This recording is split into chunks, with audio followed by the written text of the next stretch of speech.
तो इस करके मैं आज बहुत बहुत शुक्रिया इनका करता हूँ, जो दिलीप जी हैं, जो ये हर किसी को हर कहीं की हर देवस्थान की जो अपनी वीडियो ये दिखाते रहते हैं, हर दुनिया को हर देवस्थान को जागृत कराते रहते हैं, दुनिया को दिखाते रहते हैं, दर्शन भी कराते हैं दुनिया को, लाइव सब कुछ करते हैं। तो आज चलते चलते कहीं जहाँ आप पहुँचे हैं, तो आज हमारे साथ भी इनका मिलन हुआ। तो मैं अपने तप में बैठा हुआ था सबसे पहले, तो जब आए तो उन्होंने मुझे बुलाने का प्रयास किया, तो मैं अपने मगन था। लेकिन उसके बाद मैंने जब इनकी आवाज़ सुनी तो मैंने सोचा आवाज़ तो जानी पहचानी है तो हमारा अपना है कोई।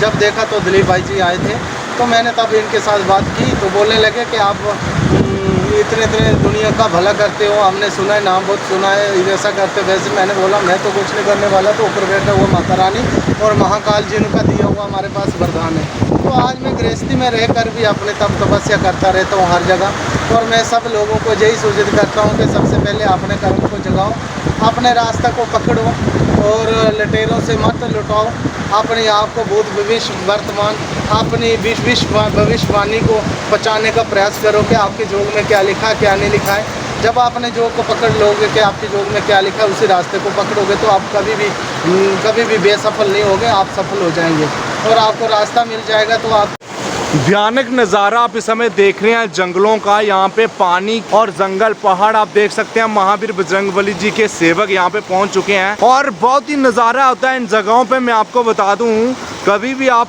आए इन जंगलों में पहाड़ों में तो बहुत ही खूबसूरती, नेचुरल हर चीज़, सांस लेने में आपको परेशानी नहीं होगी। खुली हवा, खुली ऑक्सीजन, जीव जंतु जानवर यहाँ पे रहते हैं। महावीर बजरंगबली जी के सेवक यहाँ पे पहुँचे हैं और हम ढूंढते ढूंढते संजय बाबा जी को यहाँ पे पहुँचे हैं। संजय बाबा जी इन्हीं पहाड़ों में रहते हैं, इन्हीं जंगलों में रहते हैं, ऐसी ऐसी जगहों पे रहते हैं। यहाँ पे शांत माहौल हो एकदम से, और माता रानी के पुजारी और भोलेनाथ के सेवक हैं, महा तपस्या करते हैं वो। उन्होंने बहुत सारी दुनिया को ठीक किया है, बहुत सारे लोगों को ठीक किया है जिनकी उम्मीदें नहीं होती थी, लेकिन वो कभी कभी किसी से ही मिल पाते हैं। हर किसी के बस की बात नहीं। आप महावीर बजरंगबली के दर्शन कर सकते हैं। उनके साथ ये जीव जंतु जानवर सारे रहते हैं। यहाँ भी वो पहाड़ों में रहते हैं, वहीं पे जीव जंतु पहुँच जाते हैं, जानवर पहुँच जाते हैं, महावीर बजरंगबली के सेवक पहुँच जाते हैं। आप देख सकते हैं किस तरह से पानी पी रहे हैं वो नीचे। और संजय बाबा जी को ढूंढते ढूंढते हम जब पहुँचे तो देखा हमने एक गुफा में संजय बाबा जी तपस्या में बैठे लीन थे। इन्होंने हमारे साथ बात करने की कोशिश तो नहीं की, लेकिन हम फिर से ट्राई करते हैं कि हमारे से बात करते हैं या नहीं। आप देख सकते हैं ऐसे पहाड़, ऐसे नाले, पानी बहता हुआ, शांत एरिया, इतना मज़ा, इतना मौसम अच्छा, खूबसूरत, कुदरत की देन है सारी। ईश्वर यहीं पे बसते हैं और संजय बाबा जी तपस्या में लीन रहते हैं। चलिए आपको दिखाते हैं, आप जुड़े रहें, इस वीडियो को शेयर ज़रूर करें ताकि संजय बाबा जी तक वो लोग पहुँच पाएँ जिन लोगों को ज़रूरत है इलाज की, जो लोग ठीक नहीं हो पा रहे हैं, जिन लोगों को कहीं भी डॉक्टर भी ठीक नहीं कर पा रहे हैं, उन लोगों को संजय बाबा जी ठीक कर सकते हैं। काफ़ी ऐसे केस आए हैं संजय बाबा जी के पास जो जिनकी उम्मीदें नहीं थी बचने की, उन लोगों को भी ठीक किया है संजय बाबा जी ने। आप ज़रूर जुड़े और देख सकते हैं झंडे के साथ महावीर बजरंगबली जी के सेवक सामने बैठे हुए हैं और ये संजय बाबा जी के साथ ही रहते हैं, ये सेवक महावीर बजरंगबली जी के। संजय बाबा जी मैं आपको बता दूं, अगर आप कहीं भी बैठे हैं, कहीं से भी हैं, आप उनको फ़ोन पे भी बात कर देंगे एक बार, तो आपका इलाज फ़ोन पे ही हो जाएगा, आप ठीक हो जाएंगे। एक बार देखिए तो करके, अगर आपको ज़रूरत है तो। अगर आपको कोई भी रोग है, कष्ट है, बीमारी या दुख तकलीफ जो भी है, आप एक बार कष्ट अपना उनको बता के तो देखिए किस तरह से आपका इलाज होता है। फ़ोन पे ही हो जाएगा। अगर आपको ज़्यादा इमरजेंसी, आप कहीं जा नहीं सकते, आपका फ़ोन पे ही घर बैठे बैठे इलाज कर सकते हैं। और संडे हर एतवार को वो स्थान उनका रियासी में बैठते हैं, वहाँ पे अगर आप उनके स्थान पे आना चाहते हैं तो भी हमसे संपर्क करें, फ़ोन कॉल करें और उनसे ज़रूर मिले। अगर आपकी इच्छा हवन करवाने की, भूत पितर दोष, कुछ भी आपको दोष है, दुख तकलीफ क्लेश, आत्मा कोई भटकी हुई है आपके घर के आसपास, तो वो हवन भी करते हैं। वो हवन होता है 7 दिन का होता है, 7 दिन वो हवन करते हैं। वो आपके दुख तकलीफ जो भी पितर दोष, भूत प्रेत, चुड़ैल क्लेश या फिर कोई आत्मा की शांति के लिए वो सब करते हैं। आप एक बार कॉन्टैक्ट ज़रूर करें, उनके नंबर स्क्रीन पर फ्लैश हो रहे हैं, आप उनसे ज़रूर मिले। तो चलिए संजय बाबा जी से बात करने की कोशिश करते हैं। वो इस समय देख सकते हैं आप कहाँ पे बैठे हुए हैं, यहीं पे वो तपस्या करते हैं नेचुरल जगहों पे।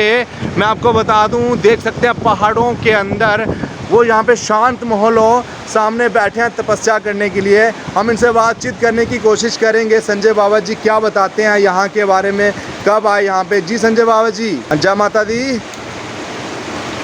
जय माता दी। जय माता दी। जी संजय बाबा जी, किस तरह से आप यहाँ पे बैठे हुए हैं पहाड़ों जंगलों में अकेले, रात का समय है, जानवर आपके साथ हैं और पानी बह रहा है, पहाड़ है, यहाँ पे खूब सारे जानवर भी आते होंगे, पानी पीने चीज़ें भी आती होंगी, भूत प्रेत चुड़ैलें, यहाँ पे सब कुछ आता होगा, कैसे आप रह लेते हैं इन जगहों पे?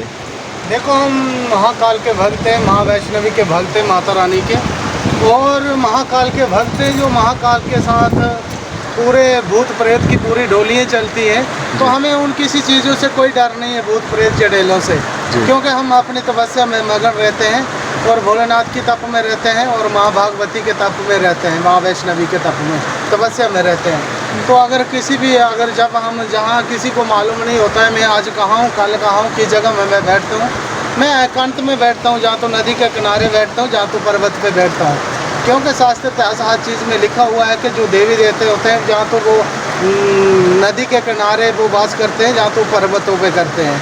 क्यों करते हैं पर्वत और नदी के किनारे क्यों करते हैं कि जहाँ साफ़ सुथरा सफाई होती है और पर्वत होते हैं साफ़ सुथरे, और जहाँ कोई शोर मचोर नहीं, कोई कुछ नहीं होता है, एकांत में बैठकर वो अपनी भक्ति में रहते हैं। यहाँ पे बाबा जी अंधेरा हो चुका है, मैं आपको दिखा दूँ किस तरह से यहाँ पे पूरा का पूरा अंधेरा हो चुका है, रात बढ़ गई है, लेकिन जानवर पशु पक्षी यहीं पे हैं, बाबा जी भी यहीं पे तपस्या में बैठे हैं। बाबा जी कैसे आप रह लेते हैं यहाँ पे तपस्या, पूरी रात यहीं पे रहेंगे क्या? देखो, हम जिन तपस्या में रहते हैं तो हमारी राखी करने वाला भी वही है। हाँ। हमें किसी चीज़ का डर नहीं, तपस्या तो मैं बचपन से करता आ रहा हूँ। अच्छा। पर किसी को पता नहीं होता था कि मैं जंगलों में भी बैठ के तपस्या कई देर तक करता हूँ। अच्छा। दो दिन एक ही जगह में बैठा रहता हूँ, आसन लगा कर मैं। अच्छा। मुद्रा में रहता हूँ मैं, और मुद्रा में रहता हूँ मैं किसके लिए लेता हूँ कि सारे जगत का कल्याण हो जाए। मैंने संकल्प लिया हुआ है कि मैं हर किसी का भला कर सकूँ, हर गरीबों के लिए लड़ सकूँ और हर किसी की झोली भर सकूँ, कि जो आज के टाइम में जो कलयुग है, कलयुग में हर वेद शास्त्र में लिखा हुआ है कि चढ़ती गला चोरों की होगी। मैं चाहता नहीं हूँ कि आज हमें भी हमारा दुनिया को किसी चीज़ का भी पता चले, क्योंकि मैंने आज तक गुप्त ही रखा हुआ है। तो आज के टाइम में हर दुनिया को पता चल गया है, क्योंकि काफ़ी परेशान दुनिया हमारे पास आती थी, तो आने के बावजूद मैं उनको ठीक भी कर देता था, इस पूरा भविष्यवाणी उनकी करके उनको बता भी देता था कि तुम्हारी ज़िंदगी में जो कुछ होगा, तुम्हारे जोग में जो कुछ लिखा हुआ है। आप फ़ोन पे ही ठीक कर देते हैं, क्या सच्चाई है ये? देखो, वो मैं क्यों करता हूँ, कैसे करता हूँ, ये तो हमारी तप का मांगा हुआ वरदान है, उस माँ भागवती से पाया हुआ, उस भोलेनाथ जी से। जी। क्योंकि आज अभी शाम का टाइम है, ये सब कुछ उसी का दिया हुआ वरदान है, तो मैं आज जहाँ बैठा हुआ हूँ, बिना उस मालिक के, बिना ऊपर वाले के हम पता भी नहीं हिल सकता है, उन्हीं का बनाया हुआ सब कुछ है, जिनकी वजह से हम आज जहाँ बैठे हुए हैं। क्योंकि जो लोग हमारे स्मारक में रहते हैं, जो श्रद्धा भाव से रहते हैं, जिनके अंदर शल्क बट बेईमानी और बुराई, ये चीज़ें जिनके अंदर नहीं होती है, बिल्कुल साफ़ सुथरे स्वभाव भाव से आते हैं, जहाँ कोई भूला भड़का होता है, किसी को दुख और कष्ट और तकलीफ़ बहुत होती है, जो अपने कष्टों में पड़े हुए होते हैं, तो उनका एक बार में सारा दोष उनका निवारण करके, उनके सारे दोष को समाप्त करके, तो हम जो हमारे पास हाजिरी लगाते हैं, तो उनका सारा समाप्त करके उसको सही पटरी पे, सही रास्ते पे लगा के, उनके जोग में क्या लिखा है, वो कितने साल भूला हुआ है, कितने सालों का दोष बना हुआ उनके ऊपर, और फिर उनको कष्ट लगता है, तो वो इंसान डॉक्टर के दौड़ता, कभी कहीं दौड़ता है, लेकिन उनको सच का पता नहीं चलता है कि सच की सच्चाई क्या है। क्यों कि उनको आज अगर गलती की होगी तो 10 साल के बाद उनको कष्ट लगेगा, तो डॉक्टर के दौड़ेंगे, उनको क्या पता है हमारे किस चीज़ का कष्ट हो रहा है। लेकिन उनकी भूल खुद की होगी, वो कहाँ से भूले हैं, कहाँ तक चला गए हैं भूलते भूलते, तो कोई मिला नहीं होता है उनको रास्ता दिखाने वाला, जिसकी वजह से वो भटकते हैं। तो उनको हम रास्ता खुद दिखाते हैं कि आपका ये रास्ता है, ये रास्ता है, आप इतने भूल चुके हो, उसका तोल करके जितना भी वजन होता है उनको सब दोष को मैं समाप्त करके उनको नए रास्ते पे लगा देता हूँ।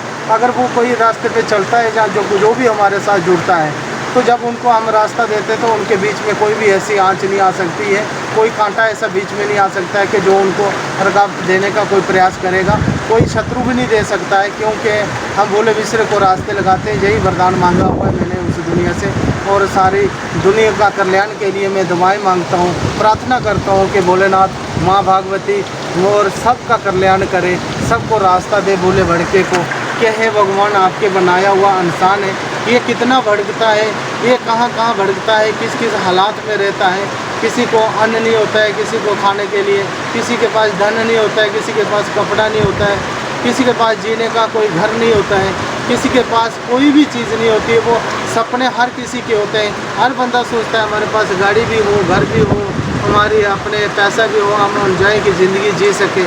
लेकिन कैसे जीना है, कैसे जीना जब उनकी सपने ही नहीं पूरे होते हैं। वो बेचारे खुद भूले होते हैं, भड़के होते हैं। वो कैसे, उनको पता नहीं होता है उनके के कर्म क्या होता है, हमारा कर्म क्या है, हमने कौन सा कर्म करना है, किससे हमारा रास्ता साफ हो जाता है। चलो अपना किया हुआ कर्म का पता नहीं चलता है, लेकिन हमारा किया हुआ कर्म फल वंश को प्राप्त होता है। आज के कल हम नहीं रहेंगे तो हमारे बच्चों को फल, हमारा किया कराया सब बच्चों को फल प्राप्त होगा। तो बच्चों के अच्छी रास्ता उनका खुल जाएंगे, उनके रास्ते साफ हो जाएंगे, हमारा नाम चलता रहेगा। जो श्री कृष्ण जी ने जो सृष्टि रचाई हुई उस मालिक ने तो इस सृष्टि को चलाने के लिए हम लोगों को, मानव को तैयार करके इस पृथ्वी पर भेजा है। तो हमारा काम है इस पृथ्वी को चलाना है, हमारा धर्म है उसको चलाना। हम तो गृहस्थी को भी चलाते हैं, गृहस्थी में घर में भी रहते हैं और तपस्या भी करते हैं। हम दोनों धर्म को चलाते हैं, गृहस्थी को भी चलाते हैं और अपनी तपस्या के रास्ता भी चलाते हैं, और लोगों का वो भी चलाते हैं कि लोगों को रास्ता भी दिखाते हैं। क्यों दिखाते हैं कि कोई भूले बिसरा है कि हमें कष्ट लग जाए पर किसी दूसरे गरीब को कष्ट नहीं लगना चाहिए। लेकिन कलयुग का प्रभाव ऐसा है कि कोई भी बंदा तब तपस्या नहीं कर सकता है ज़्यादा, क्योंकि कलयुग खुद बोलता है कि मेरा राज है, मेरी तपस्या करो, आप बाकी देवी देवताओं की पूजा पाठ क्यों करते हो, क्यों तपस्या में बैठे हो। जी बिल्कुल। तो बात ऐसी है कि तपस्या करना हर किसी के बस की बात नहीं है कि हर बंदा कर ले। तो ऐसे बोलने में, दिखाने में बड़ा फ़र्क होता है। आज हम इस चीज़ का विखान नहीं करना चाहते हैं कि दुनिया देखे हमारा सब कुछ, कि हम दुनिया को बताएं हम ये कर सकते हैं, वो कर सकते हैं। हम कुछ नहीं कर सकते हैं, करवाने वाला ऊपर बैठा है, वो हमें हर वक्त देख रहा है।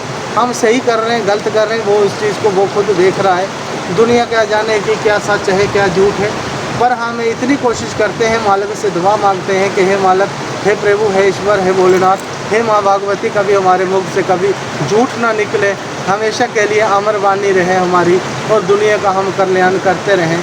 चलो कुछ कष्ट तो उठाते रहेंगे, खुद भी हम इतने बड़े नहीं हैं कि हम दुनिया को बताएंगे कि हम बहुत अमीर हैं। मैं एक गरीब घर का बेटा हूँ, मैं खुद भी एक अपना रोज़गार 2 टाइम का खाने के लिए कमाता हूँ, तो वो भी 2 नंबरी का नहीं कमाता हूँ, हाथ की कमाई दिहाड़ी लगाता खाता हूँ, दिहाड़ी लगा के।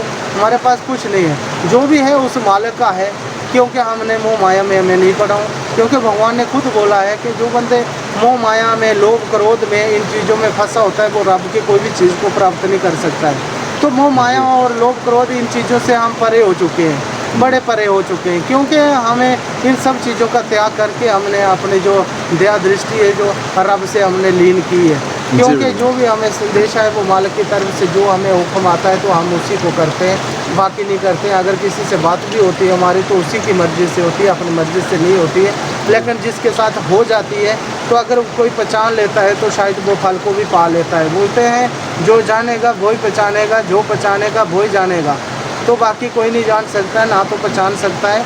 अगर जो पहचान लेता है तो वो सब कुछ पा सकता है। मैं घर में बैठा रहता हूँ, किसी को जितना भी कष्ट होगा मैं घर से भी किसी को ठीक भी कर सकता हूँ और कर देता हूँ। मुझे शौक़ नहीं है कि हमारा धंधा नहीं है कि हम ये काम करें, पर किसी के दुख है, अगर किसी के हमारी वजह से किसी के दुख तकलीफ मिट जाते हैं तो हमें उस मालिक से दुआएं मांग के कोई भी वरदान प्राप्त किया है कि सबका भला हो जाए, सबके कष्ट मिट जाएं। क्योंकि किसी के पास पैसा होता है, किसी के पास नहीं होता, कोई गरीब होता है, कोई इलाज के लिए भी कहीं नहीं जा सकता है तो हम उसका फ्री इलाज भी करते हैं और फ्री हम उसको दवाएं भी प्रदान करते हैं और हमारी दवाओं से वो ठीक भी हो जाते हैं। क्योंकि जी बिल्कुल, जी बिल्कुल, दिया हुआ वरदान हमारे पास है तो हम उसी का क्या करते हैं। ये बात वाकई में सच है कि आप किसी से कोई फीस नहीं लेते हैं ठीक करने की, किसी 1 रुपया भी नहीं लेते? सुनने को आया कि जो आपका स्थान है वहाँ भी लोग पैसे रखते हैं लेकिन आप वहाँ भी रखने नहीं देते, और इलाज करने के या फिर कोई भी किसी को दुख तकलीफ हो उसको ठीक करने पे भी आप कोई पैसा नहीं लेते। क्या ये बात सच है या झूठ है? देखो, अगर मैं पैसे लेने वाला होता आज तक मैंने अपने मकान मंजिलें हर चीज़ बनाई होती। आज तक मैं एक मंदिर नहीं बना पाया, अपना घर तक नहीं बना पाया हूँ, ऐसे झोंपड़ी में रहता हूँ तो मैं कुछ नहीं आज तक बना पाया हूँ। अपने बाल बच्चों को पाल रहा हूँ, रब से मांग कर 2 टाइम का खाना हमारे पास होना चाहिए, मेरे बाल बच्चों को सुख शांति देना। मैं दुनिया का कष्ट को उठाता रहूँगा और ख़त्म करता रहूँगा। इसी के लिए हम आए हैं और ये काम हम करते रहेंगे और हमें मालिक ने जिस काम पृथ्वी पर तो उस चीज़ का भाग जरूर करेंगे। जी, और बिल्कुल। हम अपने कर्म को पहचानते भी हैं और दूसरे को कर्म को सिखाते भी हैं, उसको रास्ता भी भटकाते हैं और वो अपने रास्ता ढूंढकर अपनी ज़िंदगी को सफल भी बनाता है वो। जी, नहीं तो अगर दुनिया भटकती रहती है। जी, अगर आपसे कोई मिलना चाहे तो किस दिन मिल सकता है आपके पास? देखो हमारे पास मिलने का यही बात है, एक दिन हम एतवार को अपनी चौकी में बैठते हैं माता रानी के, और वो भी मैं 14 घंटे बैठता हूँ, 13 घंटे और 12 घंटे चौकी में बैठता हूँ सुबह से लेकर, और शाम को कई बार 9-10 बज जाते हैं। एक ही जगह में बैठा होता हूँ, ना तो मैं पक्खा लगाता हूँ, ना तो मैं खाना खाता हूँ, ना तो मैं पानी पीता हूँ, और एक ही आसन पर मैं 13 घंटे बैठा रहता हूँ। उस दिन मुझे एतवार को कोई भी मिल सकता है आके, लेकिन वो भी हुक्म होता है बैठता हूँ, जब हुक्म नहीं होता है तो नहीं बैठता हूँ मैं। लेकिन कोई अगर ज़्यादा परेशान है, अगर वो मालिक चाहे तो हमारी फ़ोन में भी अगर बात हो जाए, हमारे समाज में जो रहता है अपने रास्ते को पहचान के, कोई चाहता है अपनी ज़िंदगी को संवारने के लिए, जो हमें पहचान लेता है तो उसको हम जहाँ से भी ठीक कर देते हैं और वहाँ भी उसको फ़ारक हो जाता है। और काफ़ी ऐसे केस हैं जो बाहर फॉरेन से भी मुझे कॉलें आती है, वहाँ भी हमने कई लोगों को ठीक किया हुआ है। जी, तो विदेशों से भी आपको फ़ोन कॉल्स विदेशों आती से हैं? भी कई बार आते हैं हमें, लेकिन हमारे अपने लोगों को किसी को भी सही सच का कोई पता नहीं है। लोग तो कहीं तो सोचते होंगे जो पढ़ा होगा, बंगाल से पढ़ के आया, वहाँ से पढ़ के आया।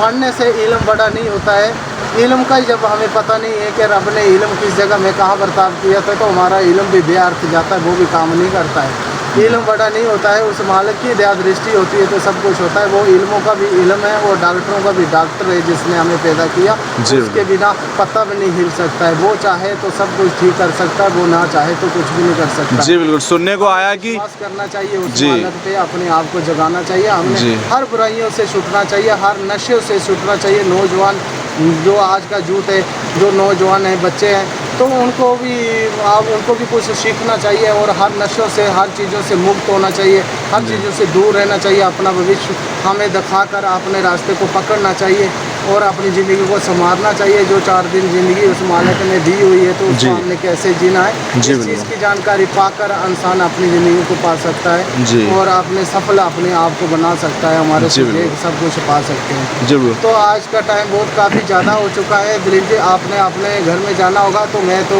कभी-कभी 2-2, 3-3 दिन तो ऐसे ही रहता हूँ, मैं किसी को बताता नहीं हूँ। तो आज पहली बार मैंने आपको बताया है कि ये सिस्टम है। आप चलते-चलते जहाँ आए तो मुझे देखा आपने, तो मैंने चलिए, आपको बहुत बहुत ये चीज़ को शुक्रिया, बता आपने दिया। हमारे साथ बातचीत जय की और भोलेनाथ, जय आपने महाकाल, बताया जय हमको। माँ दुर्गा। और एक आखिरी प्रश्न मैं आपको पूछना चाहूँगा कि बहुत सारे लोगों से सुनने को आया कि आपने बहुत सारे लोगों को, ऐसे लोगों को ठीक किया है जिनकी उम्मीदें भी नहीं थी, जो हॉस्पिटल से भी उनको मना कर दिया गया कि आप नहीं बच सकते हैं, उनको बोल दिया गया था साहब, तो आपने उन लोगों को बचाया हुआ है। तो क्या बोलते हैं इसके बारे में कि देखो, उसके बारे में ना तो मुझे किसी चीज़ का लालच है कि वो ठीक होगा मैं पैसे लूँगा, हाँ। ना तो मुझे ये शौक़ है कि वो ठीक होगा। मुझे एक ही शौक़ है कि वो अगर ठीक हुआ है तो उसको जीने का अधिकार उस मालिक ने दिया है, और बेअर्थ की उसकी ज़िंदगी ऐसे बर्बाद हो रही है, वो नहीं होना चाहिए।